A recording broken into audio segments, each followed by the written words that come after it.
Ikinuwento ni Moises sa kanyang pamilya kung ano ang nangyari sa kanya sa loob ng kulungan.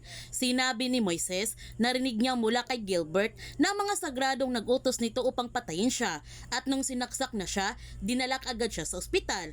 Pero itinaka siya ng mga tauhan ni Rafael. Itinaka siya nito sa ospital at dinala siya kay Rafael. Tapos inalok siya ni Rafael na tumakas na kasama ang kanyang pamilya. Palalabasin ni Rafael na patay na siya at babaguhin niya ang kanilang mga katauhan. Ang sabi ni Mang Istong, gusto talaga ni Rafael na maghugas ng kamay. Ang sabi ni Aling Nadia na baka nakukonsensya na ito.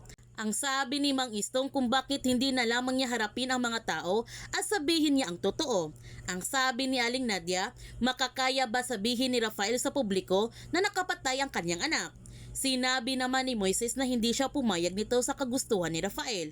Ang sabi ni Aling Nadia, tuto pa rin ba ito ni Rafael ang mga sinasabi niya kung pumayag sila? Habang si Rafael, inutusan niya si Major na puntahan niya si Edgar Palermo sa ospital at siguraduhin niya na okay ito. Ngunit sa pagdating ni Major sa ospital, nagulat na lamang siya kung bakit wala na si Edgar Palermo sa kanyang higaan. Sinabi naman ng nurse na inilipat na ito sa ibang ospital. Pero hindi nila alam na hawak na si Palermo ng mga kalaban at tinorture na ito ni General Arevalo upang magsalita ito kung sinong nag-utos sa kanya para tulungan niya si Moises. Kahit anong gawin nilang pag-torture ni Palermo, hindi pa rin ito nagsasalita. Samantala, sinabi naman ni Moises sa kanyang pamilya ang sinabi sa kanya ni Rafael na ang presidente na daw ang bahala sa lahat. Siya nang magsasabi sa lahat at mag-absuelto sa kanya.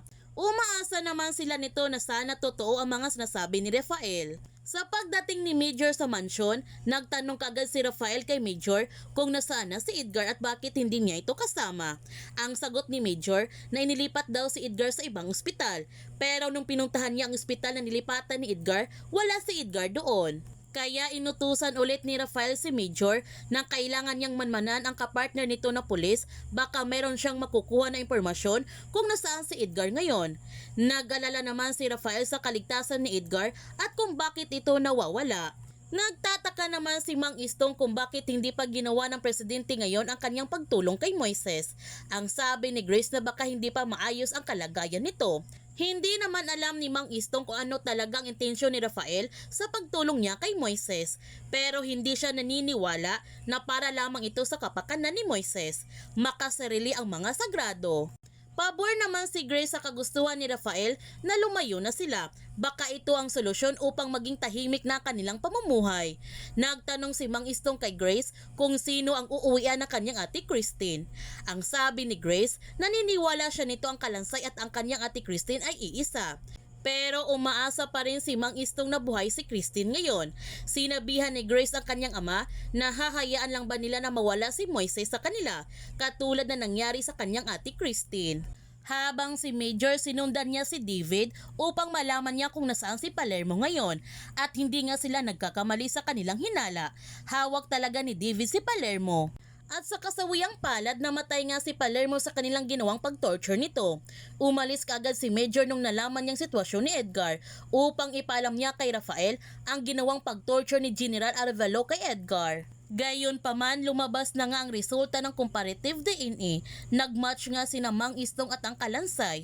Ang ibig sabihin nito na si Christine ang kalansay na tagpuan sa construction site. Sobrang nasaktan sina Grace at Mang Istong sa kanilang nalaman na patay na talaga ang kanilang matagal na hinahanap. Kaya huwag natin palalapasin ang kapanapanabik ng mga tagpo sa Pamilya Sagrado.